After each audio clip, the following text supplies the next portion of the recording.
He kōna I purangi tēnei nā te reo irirangi o Aotearoa. 2024 is a record breaker for elections. This year, more voters than ever in history are heading to the polls.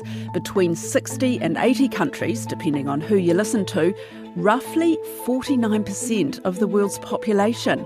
Some elections we know all too well. The UK. Earlier today, I spoke with His Majesty the King to request the dissolution of Parliament. The King has granted this request, and we will have a general election on the 4th of July. Over the next few weeks, I will fight for every vote. The US. We are one movement, one people, one family, and one glorious nation under God, and together we will make America powerful again. From the bottom of my heart, I believe in America. I believe in you, the American people. We just have to remember who we are, for God's sake. We are the United States of America. And Iran has to hold elections in less than 50 days after its president was killed in a helicopter crash. Not everyone is mournful. The National Council of Resistance of Iran celebrated with dozens of members outside the Iranian embassy in Berlin. I am very happy today because we want to bring freedom and democracy for Iran. Closer to home, Tuvalu voted in Filete Teo as its new Prime Minister in January. Also in January, a big and important one to this region, Taiwan. Strained relations with China and talk of possible war make this one of the most consequential votes Taiwan has ever seen. New President William Lai was inaugurated on Monday. He's been branded a troublemaker by China. It's President Xi Jinping's new number one enemy. But he's already sent a strong message to China: stop threatening Taiwan. I'm Sharon Brett-Kelly, and today on The Detail, I'm joined by Anna Fifield, Wellington-based Asia-Pacific editor for The Washington Post. We're going to look at why the election for the self-governing island of nearly 24 million was so extraordinary. Turnout was 72%, which is pretty normal in Taiwan. They take their democracy very seriously, and because you have to be in the country to vote, a lot of people fly in from elsewhere in Asia or from the US to cast their ballots for that big day. And no surprise that William Lai was voted in as president? No real surprise. I think the polls were pretty clear that the populace favoured him. The thing that was hanging in the balance was who would control the parliament, the legislative yuan, and the DPP, the ruling party that Lai Ching-te is the leader of, they lost control of the legislative yuan, the parliament. So governing might be a little bit rocky for him over the next 4 years, but so it was a split result in many ways. Yeah, interesting, isn't it? What did I read? That actually he, and correct me if I'm wrong, but he got 40% of the vote, and the rest of the voters were in favour of the two parties that are more supportive of unification with China? Not unification so much. The two parties, I mean, there's a third party that came in this election that did surprisingly well, which is more of a reflection on the main two parties than anything else. They are not in favour of unification with China, but they are definitely more friendly towards China. And traditionally, the KMT, with the Kuomintang party, has been the one that has favoured much stronger ties with China. But the interesting thing to me this time was not that 60% voted for these two other parties, but it was how the other parties had to temper their position. So even the KMT, which has long been a proponent of stronger, closer ties with China, had to tone things down, moderate its position, advocate for more defence spending this time around. So that's a reflection, I think, of how the mood has shifted on the ground in Taiwan, and how more and more the Taiwanese people, they value their democracy, they value their freedom, the vibrant, inclusive, open-minded society that they've created. But the big thing that's changed in the past 5 years is what's happened in Hong Kong, and that had always been held up as a model of one country, two systems, of how a place like Hong Kong could be technically part of China but still have its own system. And what we've seen over the past 5 years is China steadily erode all of that in Hong Kong, so that, civil liberties, democracy, freedom of speech, freedom of assembly, all of that has been really sharply eroded in Hong Kong. And Taiwanese people look at that and think, if that's one country, two systems, we don't want it. So there's this real kind of counterfactual that exists now for the Taiwanese people. Because the other option, the non-democratic option, is right on their doorstep. It's very, very close. So that must make them really appreciate the freedoms that they've got. Yes, and it's not just that Taiwan is democratic. I mean, it hasn't been democratic for long. The first democratically elected president took office in 1997, so this is really just one generation. So a lot of older Taiwanese people very much remember what it used to be like before, this authoritarian past that even Taiwan had as well. So this is relatively new, and part of the reason that they guard it so jealously. But it's not just that they have democracy, it's that they've really fully embraced this. So I was in Taiwan for the last presidential election. It is like a carnival on the streets. It's really hard to convey just how, there's dancing and singing, and it's like going to, a festival that lasts for weeks on end. Very much a celebration. But also Taiwan has been a pioneer in Asia in terms of being the first legislature in Asia to give same-sex people marriages, gay people the right to marry. They've recently allowed same-sex couples to adopt. So they're really at the forefront of a lot of progressive social policies as well. And a lot of people, we don't really know a lot about Taiwan, I have to say, the ordinary person in New Zealand, and yet it is so important in so many ways in the region. Yeah, it really is. For nothing else, it's important because they are the home to TSMC, which is the world's biggest producer of advanced semiconductors, so the chips that go into our phones and computers and so many of the things we use. So when people look at the strategic value of Taiwan, it's not just that it is this democratic vanguard in this neighbourhood, but it's also a very, very key part of the global supply chain when it comes to advanced electronics and technology. So that's what causes people in the United States in particular a lot of concern about Taiwan, about what if those supply chains were to go offline. Yes, so that's one reason for the US to be so interested in the stability. And I do want to talk to you more about that. But let's talk about President Lai. He's a pretty interesting character.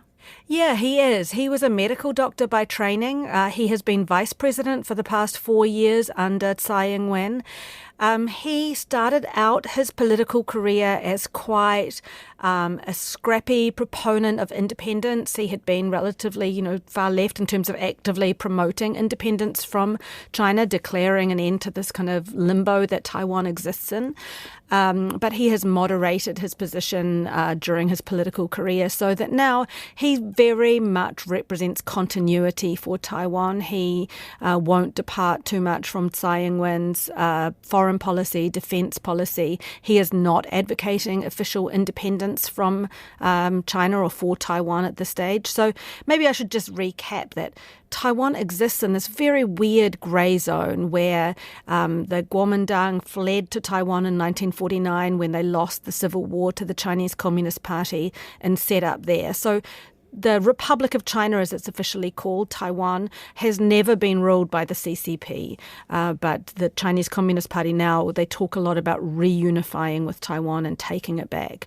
But as this, last 75 years have gone on, the people of Taiwan have come to value their own separate society and distinct identity there, but without going so far as to declare independence, which would really be a red line for China.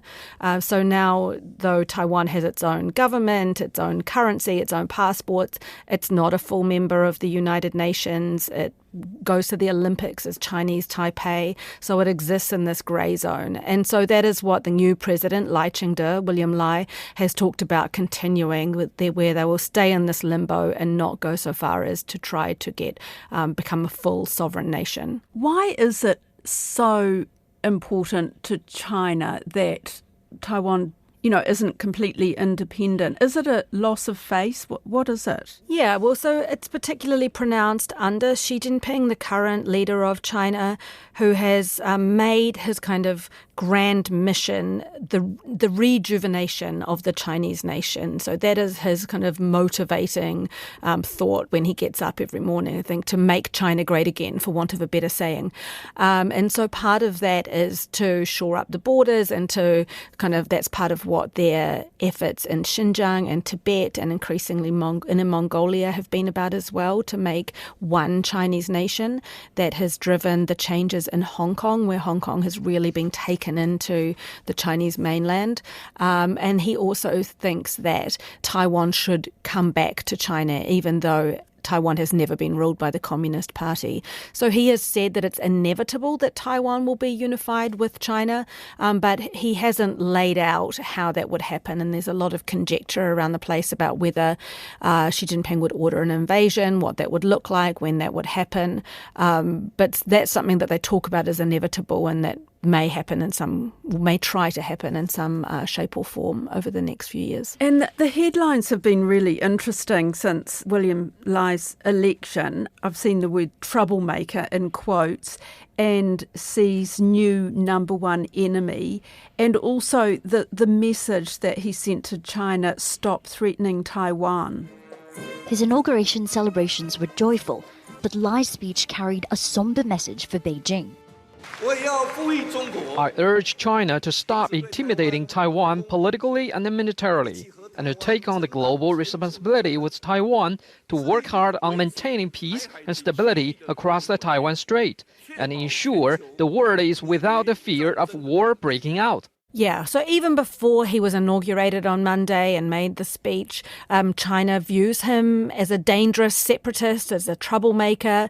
Regardless of what he said, anybody from the DPP who took office was going to be viewed in that way. So what we've seen in terms of rhetoric from China this week has been pretty standard and quite predictable, in terms of them warning him not to try to make Taiwan independent. China's Taiwan Affairs Office says Lai's comments revealed his true nature as a Taiwan independence worker.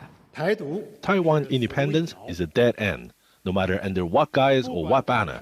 Pursuing Taiwan independence and secession is doomed to fail.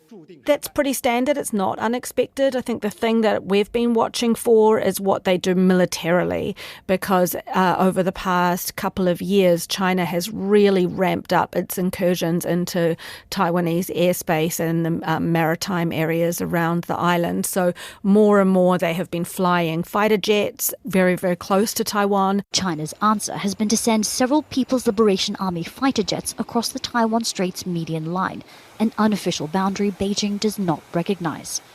The incursions have become increasingly routine. Sending aircraft carriers and other naval vessels around Taiwan to the far side of Taiwan. So conducting military exercises that look very much like preparation for an invasion.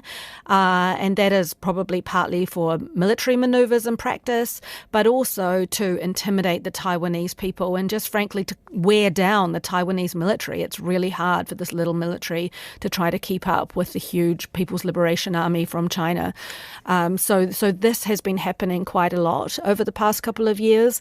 What it might do, and what it did after the election, was diplomatic in retribution. And so that after William Lai won the presidency in January this year, just a couple of days later, Nauru, the Pacific island of Nauru, switched diplomatic allegiance from Taiwan to China. And that was seen as a real kind of payback to Taiwan. So now we're looking, Taiwan has only 11 diplomatic allies left, plus the Holy See, the Vatican. So it's possible that over the next few weeks and months we'll see another country switch allegiance from Taiwan to Beijing, which is really, really important in terms of face and votes at the UN for Beijing. And I see Tuvalu as one of those nations that supports Taiwan, and the new Prime Minister of Tuvalu was actually at the inauguration this week. Indeed, yeah, there were a bunch of them treated like celebrities. The Taiwanese, I think, are so grateful to have these 11 diplomatic allies left. So, yes, they have been really rolling out the red carpet and trying to show how important these diplomatic relationships are for Taiwan. But it does seem inevitable that, China has a lot of money, which it has been throwing around in the region to pick off various diplomatic allies and get them over onto the Chinese side of the ledger. So I wouldn't be surprised if we still saw more of that over the next few weeks and months. Any sign that Tuvalu will make that switch? That would be a real concern, wouldn't it, to New Zealand and Australia? Yes, it would.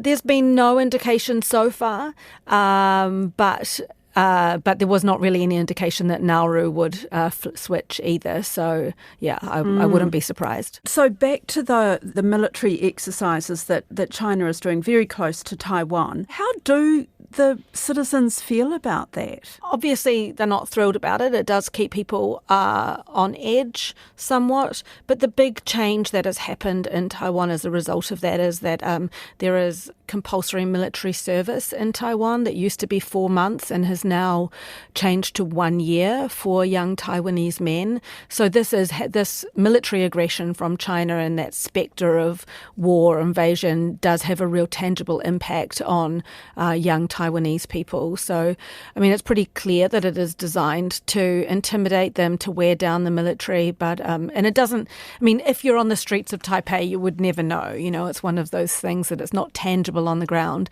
but it is designed to have this kind of gnawing psychological effect on the populace as a whole. Do people talk much about that tension? I guess it's always in the background, but on a day-to-day basis, the main concerns are the same as everywhere. They're domestic, they're about the economy, about cost of living, prices going up, and those kind of issues were at the front and centre of this election as well. So it's not like everybody in Taiwan wakes up and thinks, is today the day that China invades? There are much more kind of quotidian concerns that people are talking about there. US and China, they're basically squabbling over Taiwan. Would that be a fair description? Yeah, well, it's very complicated for the US because they obviously stand up for democracy and see Taiwan as a really important place in the region. But the US, like New Zealand and everybody but 11 countries, diplomatically recognises China and has those official relations, formal relations with China.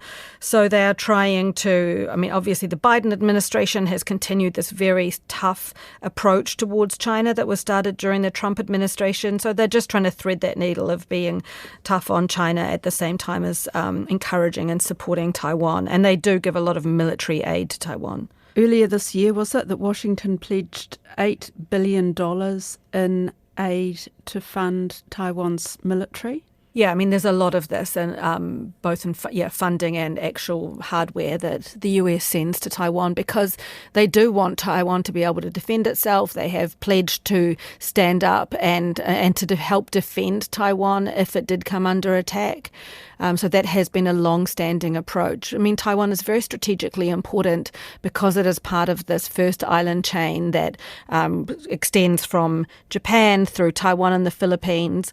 That is the thoroughfare for China into the Pacific Ocean. So it's very important as a vanguard there in the region as well. Yeah. What about the way China sees the US election and the prospect of Trump being the next president? Yeah, well, in terms of policy, China sees very little difference between Biden and Trump. They say it's like two bowls of poison.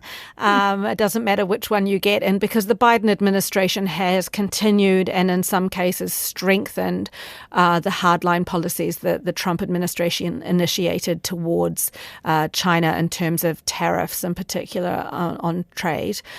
So that would all continue. But the thing that makes Trump different, and I think makes them prefer Trump is that they know he's a deal maker.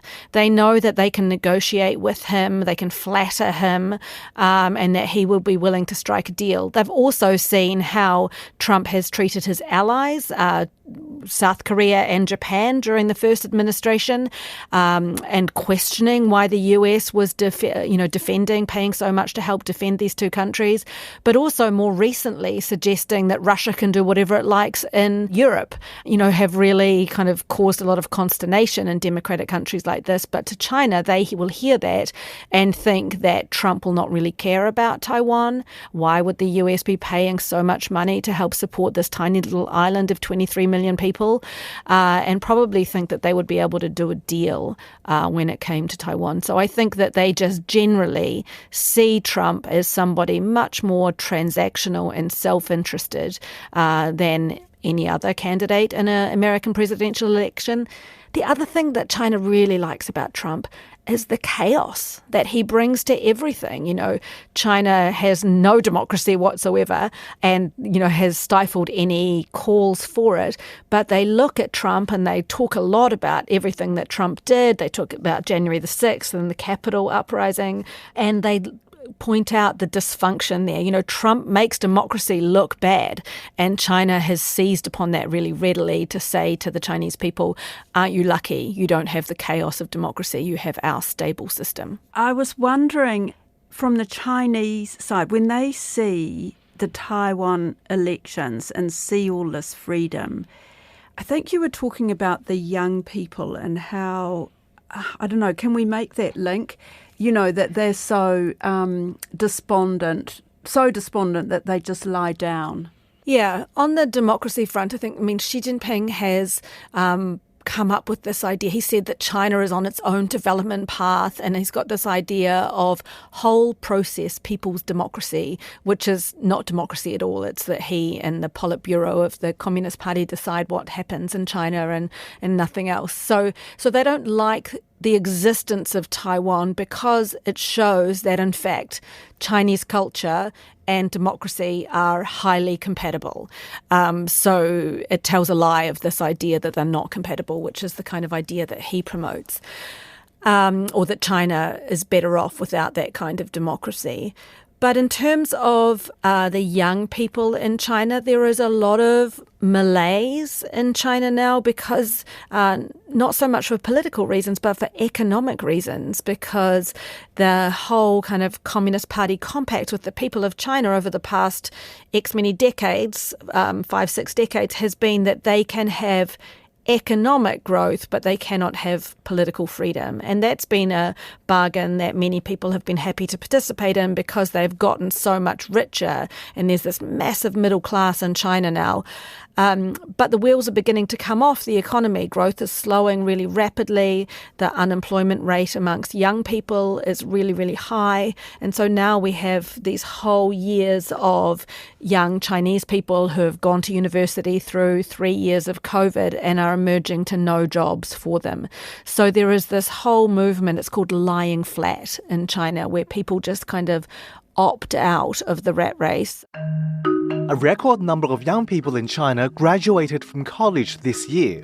But instead of celebrating, some are marking the milestone on social media by lying down flat on the ground in their graduation gowns, looking dejected and exhausted. They're not taking jobs, well, the jobs aren't there, or not kind of pursuing advancement because they are so kind of fed up with the system. So there has been lots of very innovative ways that people make their unhappiness clear, and part of it is through this lying flat phenomenon. They are choosing to stay at home full time. They are counting on their parents to continue support them financially. There was a whole phase last year at graduation time when young people in their graduation gowns and their mortarboards kind of lay down on park benches or in parks and took their graduation photos that way as a way of saying, I opt out of this system. Gosh, that would be the closest thing that they could get to a protest, would it, before they got arrested? Yeah, it has to be very, very nuanced like that. And people may remember that at the end of